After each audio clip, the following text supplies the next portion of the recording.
Now, on 105.9 FM and streaming worldwide on the WMAL app, O'Connor and Company.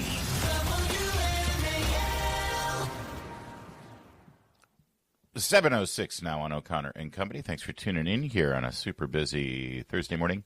Coming up at 8:05, KT McFarland on President Trump's trip to England, state dinner, and today's even more important meeting with the Prime Minister. At 8:35, Steve Moore from Heritage will talk about the interest rate cut yesterday. And, of course, we're talking quite a bit about Jimmy Kimmel and other things in the news with the one and the only. There she is.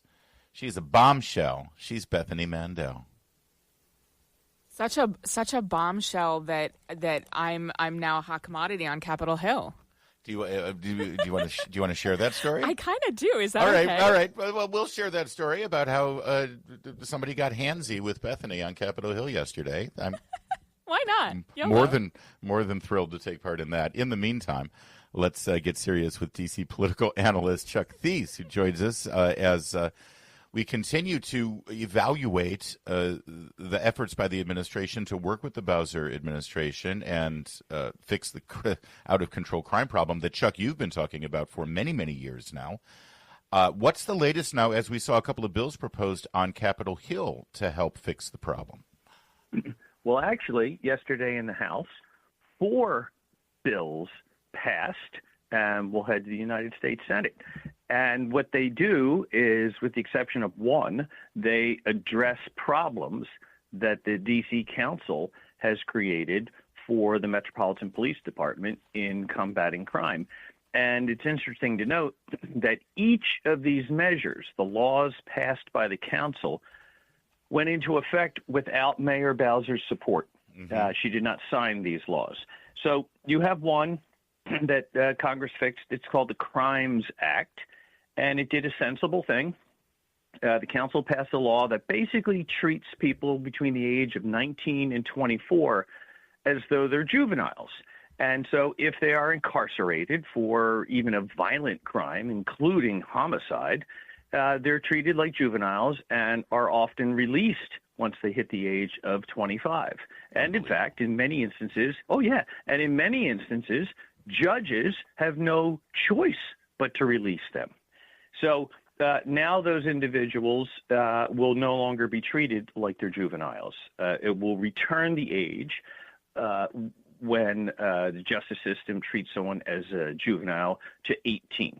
Okay. So they fixed that. That's huge. And a similar measure was passed, and that will lower the age at which an individual can be tried as an adult to 14. Now, that doesn't mean everyone who's 16 or 17 that commits a crime will be treated like an adult, but crimes that are particularly heinous and particularly violent committed by people up or down to the age of 14 will now be eligible to be tried as adults. So prosecutors will have that discretion, which is nice. And exactly, it doesn't force anyone to treat a young person as an adult. But again, for particularly heinous crimes, they can be treated like adults. This is great. We had Congressman Brandon Gill on yesterday, and he previewed this because he's one of the co-sponsors. And Bethany, as I hand it off to you, it turns out both of those bills actually enjoyed a modicum of Democrat support, which, Chuck, you tell me, that sort of portends well for its route to the Senate, does it not? Oh, absolutely. As many as 31 Democrats supported these bills. As a matter of fact, another political analyst at Politico referred to it as a jailbreak in terms of the Democrats' ability to not hold their caucus together. I think because these people have employees that work in Washington, D.C., and they, too, understand that Washington needs to be safe. Sorry, please go. Opine. Well, I was saying, in their home districts, these are the laws. So what they're doing is just supporting laws that are sensible, like elsewhere in the country. So what have sort of the D.C. Council folks and, all of those people who have passed the buck on safety here in Washington, have they weighed in on this? Not really. They've been largely quiet. They always say that they don't like Congress meddling in local affairs, but they haven't specifically addressed any of these issues because they know that these are common sense issues for example, another thing that passed the House yesterday will allow Metropolitan Police officers to engage in vehicular pursuits. The council banned that. And again, violent criminals are like, oh, I'm being chased by a cop. I'll just drive fast and get away. And then that's the end of it. So there's a reason that D.C. council members who supported this nonsense aren't talking about it, because when they talk about it in public, they seem like idiots. Yeah. Well, Chuck, this not only was this a jailbreak, as you properly noted, with Democrats not being able to keep their caucus together, but it's also a direct reflection of the political weight that Delegate Eleanor Holmes Norton carries, who has been the D.C. non-voting delegate for decades now. She is 88 years old. She is visibly debilitated. She cannot get around without physical assistance, and yet she is planning on running again and seek re-election in 2026. None other than Donna Brazile, Eleanor Holmes Norton's first campaign manager back in 1990, wrote an op-ed begging her not to run. Is this going to move this ball? Will somebody actually, other than, I mean, Donna Brazile's done it, but will other people tap her on the shoulder and say, Eleanor, it's time to rest? Well, you know, I have experience with this. I worked for former Mayor Vince Gray for years and years. And, of course, he had several strokes. Yes. And had health issues. But I don't know if you've ever needed to do this with an older person. But sometimes we need to take the keys away. We need to tell our parents it's no longer time for them to drive. And that's not easy to do. Mm-hmm. So it's not easy to tell an older person, and a lot of people who have been in office for decades define themselves as a member of Congress and can't see themselves doing anything else. So it's not easy, and I don't really like the process that Eleanor's staff and advisors and even friends have engaged in. You need to get them to this point, and you need to do that privately. I believe that at one point or another, Eleanor will understand that it's time to step aside. But what people need to do is turn it into a process that honors her, that doesn't shame her. No one wants to be told you can't do your job anymore in public. And it should have been handled differently. I think she will get there. I also believe, whether she gets there or not, if someone, a legitimate person, runs a good campaign against her, they will win. The public will understand. Interesting. Hey, while we've got you, Chuck, I know we've had some developments on the stadium deal. Is this done deal now? It's almost done. It passed the council yesterday. A couple members tried to change the deal at the last minute. That was a real dirty pool, but fortunately, smarter heads, wiser heads prevailed, which is remarkable in the D.C. Council. It obviously is going to get the mayor's signature, and then it needs to go to Congress. I think it's done. I can't see anything derailing it at this point. Is the smart money looking for properties adjacent to the stadium and buying low, so it's going to be worth something once this thing is built? What do you project? Yeah, I mean, if the vision that they have, which includes retail and entertainment, restaurants, all that stuff surrounding the stadium, if the vision that they put forward becomes reality, I would say it's a good time to buy. It could do for the neighborhood of the Armory what happened to the Navy Yard when Nats Park was opened. Oh, absolutely. And you just have to find the right people who want to live near a huge complex. If you'd like a quiet life, that's not going to be the neighborhood to live in. But if you want to live close to bars and restaurants and an entertainment district and other huge events, why wouldn't you want to live there? Don't threaten me with I think it's going to transform that part of town. I hope you're right. The problem is it's Southeast D.C. and unless they get serious about keeping crime at bay, because look at what Navy Yard has been like the last couple of years. That was very sadly going in the other direction. I just don't see where, look, there will always be crime in urban centers, but there's an acceptable amount of crime, and no one knows what that is, but less is always better. I don't see crime returning to the disaster that it's been. I think the political momentum around what has just happened in the district and what's going on around the country. I think, as my father would say, the worm has turned. Let me give you, I always like to give you some stats, Larry. It's early in the morning. People love math, but this is an easy one. Prior to the surge, the takeover of the Metropolitan Police Department, the deployment of the National Guard, and all of these changes in rules to policing, prior to that, for the past few years, we've averaged well more than 200 murders per year in D.C., well more than that. Mm-hmm. If you look at the month of the surge and extrapolate it out to a year, the homicide rate is now 60. The homicide rate hasn't been below 100 in D.C. for well more than a decade. The lowest it's been in 50 years was 88, and that was in 2011 or 2012. Wow. So this is a remarkable month,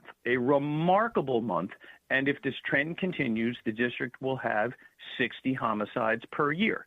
Wow. Again, I don't know what the acceptable number of murders is, but 60 is a lot better than more than 200. Absolutely extraordinary. All right, Chuck. Thank you. I'm calling my realtor right now. Southeast D.C. around the Armory. Let's go. WMAL, making sense of the news. Live from the Home Paramount Pest Control Studios. Home Paramount, the leader in pest control since 1939. Can you tell that I'm going to the Commanders and the Lions-Ravens game this weekend? And can you tell that we're about to talk about the royal family? Oh, yes, that's right. The royal family. It was a stunning sight there in Windsor Castle as the President of the United States did something that no president has ever done before. He enjoyed a second state banquet. The first one, of course, during his first term at Buckingham Palace with Queen Elizabeth II, and now the second one at Windsor Castle. No president has ever been celebrated this way at Windsor Castle, and what a sight it was to behold. If I were the King of England, I would live in Windsor all the time. It's way prettier than Buckingham Palace, but I guess you got to be in London, right downtown, if you're the king.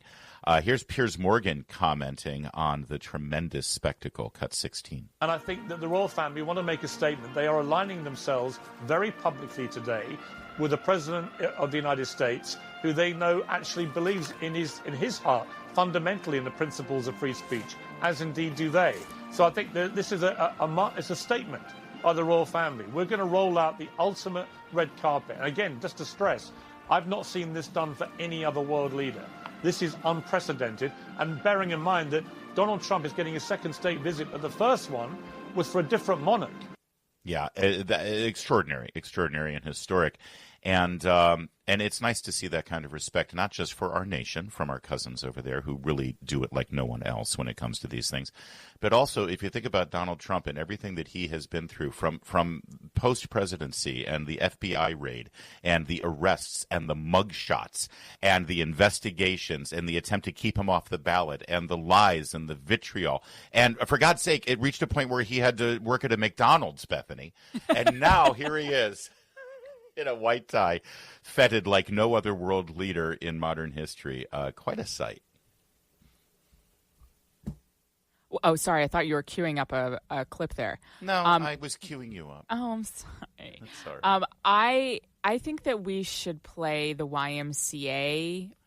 Was that your favorite moment? Yes, that was my favorite. But I'm not saying we should play it right now, but I just think we should play it like every bumper for the rest of the show. That's what we should do. Well, here's what happened. The two of them, the king and the president, were sitting on a platform, and they were doing a military parade in front of him on a grand lawn there.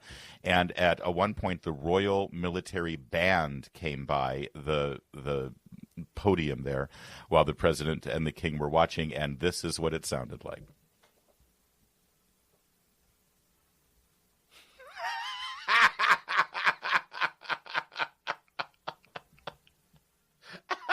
There's so much dancing in the studio right now. I wish you guys could see it.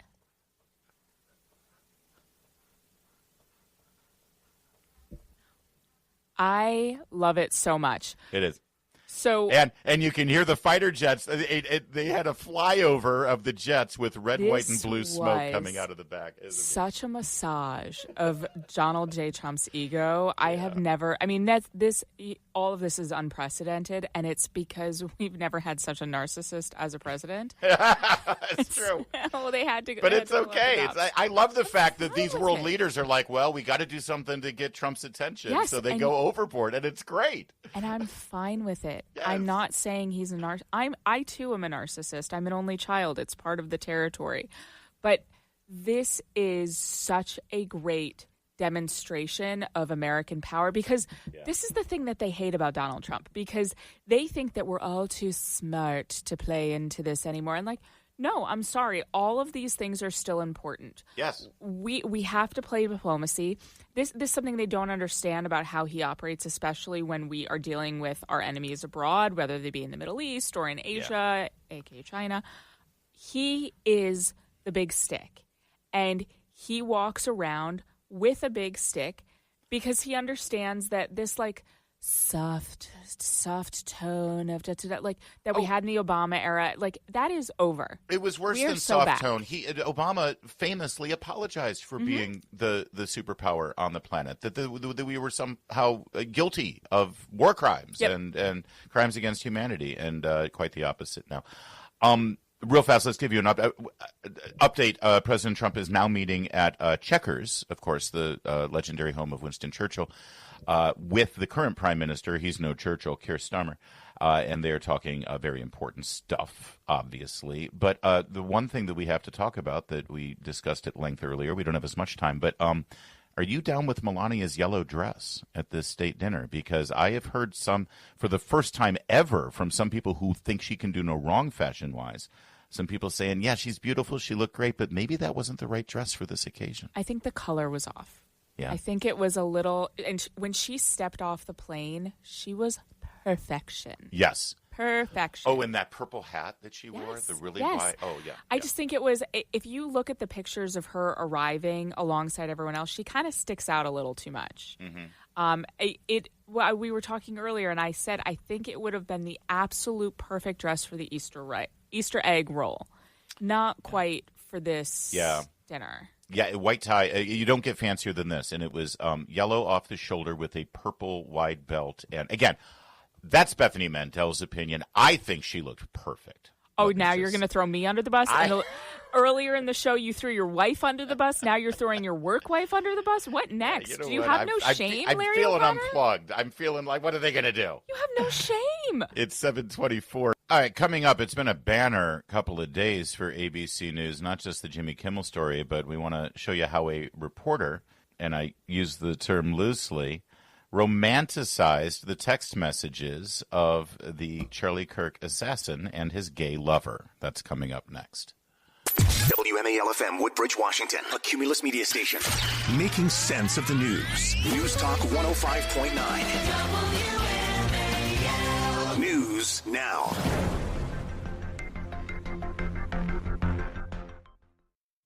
Now on 105.9 FM and streaming worldwide on the WMAL app. O'Connor and Company. 7:37 here on O'Connor and Company. A very busy news cycle that we're flying through here. We're surfing. We're riding the wave, as Andrew Breitbart used to do digitally, of this news cycle. And we're doing our best to hang 10 at 8:05. KT McFarland will be here. And at 8:35, Steve Moore on the Fed changing interest rates. All right, Bethany Mandel, how long into the royal state banquet did it take for Trump to turn to Princess Catherine next to him and say, all right, so let's talk about Meghan Markle. So did you see the new season? Right, yeah, exactly. No one has seen the new season. So it's actually the same season. She was not renewed for a second season. This is my biggest piece of disinformation that I love to dispel. She didn't get renewed. But the first half. Do you think he mentioned her, though? Do you think at some point 100%. He had to. He hates them so much, and the feeling is mutual. It is the worst thing that has happened is that they expatriated him to us, and we have to deal with their second-hand prince. That's fantastic. But no, I mean, I think he probably made some sort of like, oh, this is better than what I've seen on With Love. All right, let's follow up now on ABC's week. And by the way, people are appropriately now starting the countdown clock for when The View gets taken off the air. Because honestly, if Jimmy Kimmel is temporarily or indefinitely suspended, I should say, because of his heartless, despicable misinformation, disinformation that he willingly and knowingly put out on the air at 11:30, maybe the executives at ABC should look at what they present every morning at 10 a.m. with The View. Because, I mean, if that's the standard, The View should have been canceled several years ago. That said, ABC News waded into an unbelievable, bizarre storyline having to do with the gay assassin of Charlie Kirk, who had a relationship with another man, a man who, for whatever odd, kinky reasons, dressed up like a woman or dressed up in furry costumes. I don't know. It's so funny. I talked about this yesterday, Bethany, that the media and these reporters are tying themselves into knots to try to describe that, oh, well, it was his roommate or it was a trans woman. But no, they were two homosexual men. Why can you not say that? Yep. They can't say it. But listen to what they did say. Yep. After the press conference, when the Salt Lake City district attorney read the text messages implicating this murderer and his gay boyfriend, this is Matt Gutman reporting back to the ABC studio his impression of those text messages. Listen. We have seen an alleged murder with such specific text messages about the alleged murder weapon, where it was hidden, how it was placed, what was on it, but also it was very touching in a way that I think many of us didn't expect. A very intimate portrait into this relationship between the suspect's roommate and the suspect himself, with him repeatedly calling his roommate who is transitioning calling him my love, and I want to protect you, my love. So it was this duality of someone who the attorney said not only jeopardized the life of Charlie Kirk and the crowd, but was doing it in front of children, which is one of the aggravating circumstances of this case. And on the other hand, he was, speaking so lovingly about his partner. So a very interesting and, as Pierre said, riveting press conference, David. Lovingly. The duality. Very touching. And the duality. And I mean, were you kidding me? This happens to me a lot on the internet where I see a video described and I think that's probably an exaggeration. Right. And it often is. It often is people, flying off the cuff and overreacting. But I saw several people post this clip. And so I was like, you know what? They're people I trust. I'm going to listen to it. And by golly, was this shocking. Can you imagine if, to quote my darling husband, if the shoe were on the other foot, smelly and uncomfortable, is it not? If they had done this eulogizing of, and I'm struggling to find a comparison because I don't remember the last time the shoe was on the other foot and they had this happen to them. Yeah. But if, God forbid, I don't know, Michael Moore was caught in the crosshairs of a conservative NRA member, can you imagine if on Fox and Friends they talked duality.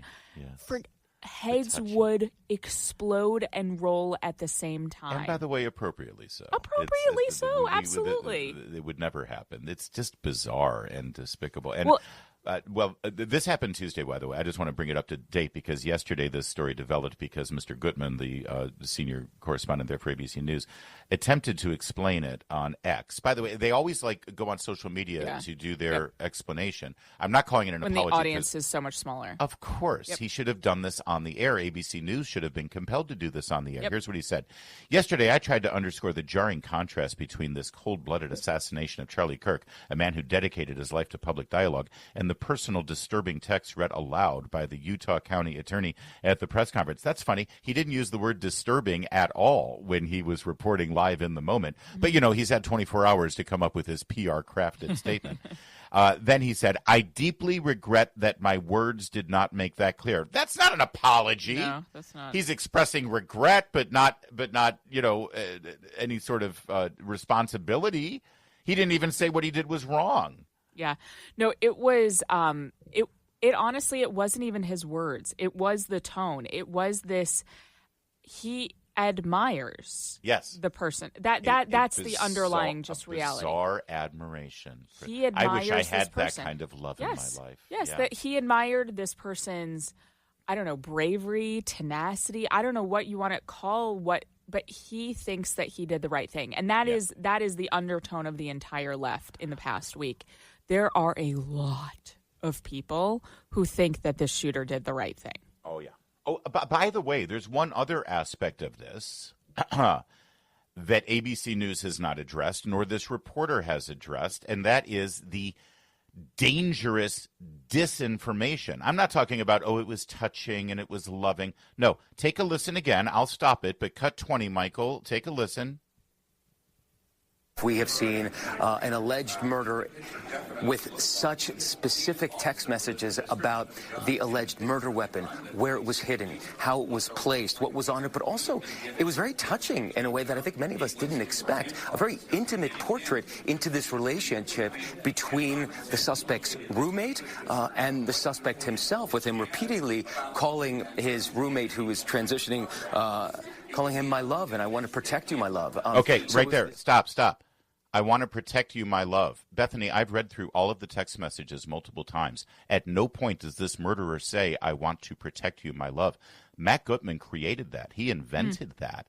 And by the way, I want to protect you, my love, could be some sort of bizarre motive that the murderer might have. That I killed Charlie Kirk because I'm in love with a transgender person, and Charlie Kirk was using violent language against transgenders, so he had to be stopped. I mean, that could be a narrative that this murderer uses. Yes. And Matt Gutman, a reporter for ABC News, just handed it to him on a silver platter. He invented that. That's fiction. It wasn't in the text messages. I mean, he's doing some consulting for the defense. That exactly. This is the messaging. This is the communication. I too do messaging consulting on the side, and this is what he's doing.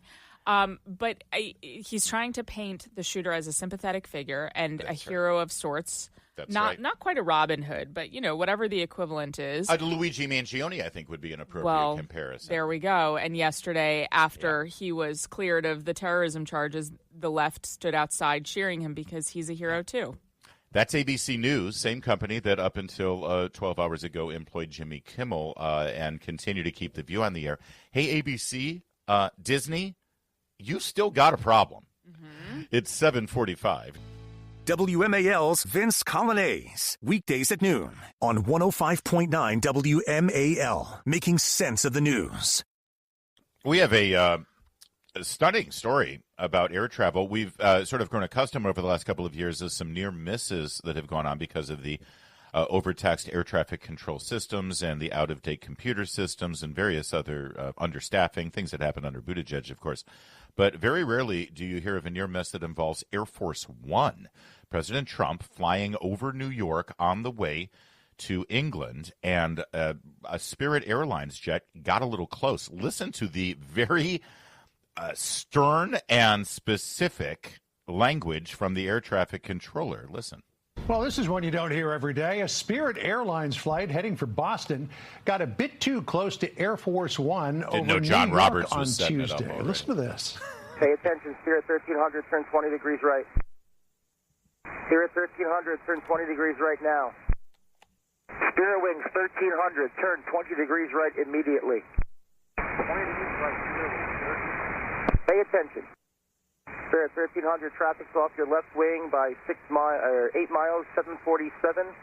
I'm sure you can see who it is. It's flight level 320, maintain 330. I'll keep an eye out for him. He's white and blue. Pay attention. Get off the iPad. Yeah. Yeah. Oh. Goodness gracious. A Spirit spokesperson says Spirit Airlines Flight 1300 followed procedures and air traffic control instructions while en route to Boston and landed uneventfully at Boston. Safety is always our top priority. Yeah, sure it the is. The spokesperson said. Yeah, that's wild. And by the way, you got to love New Yorkers. Pay attention. I'm sure you see him. You know who it is. He's blue and white. Get off the iPad. So I don't love Spirit.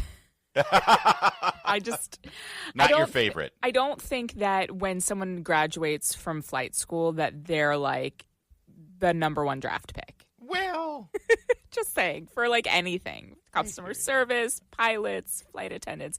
And I say that as someone with a lot of experience with Spirit Airways because I have 8 tickets that I have to buy. When you fly with a family, you're big. You got to go cheap sometimes. Yeah. So not sometimes, pretty much all the time. I'm pretty much a Spirit Airlines customer through and through. But that was terrifying. And I just have to say, this is what I love about co-hosting this show because, we're talking about Melania fashion. We're talking about the real stuff. But this is crazy and part of a pattern that makes Americans afraid to fly. I'm glad that Sean Duffy is in charge, and Right. I would like to see him weigh in on this situation. If there can be a near miss involving Air Force One, right? I mean, come on. Especially after what happened at Reagan. Was it last year? Right.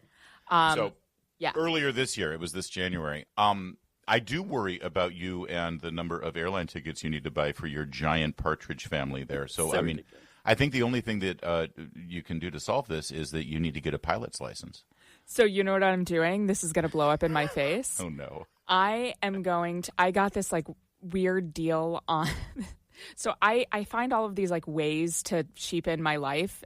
Ordering off the catering menu is one of them at restaurants instead of ordering off. So that's one of my big family hacks. That's actually hilarious. I know. Another one is we're going down to Florida in March for a family function. Yeah. And instead of flying and renting a car and we're taking the overnight Amtrak.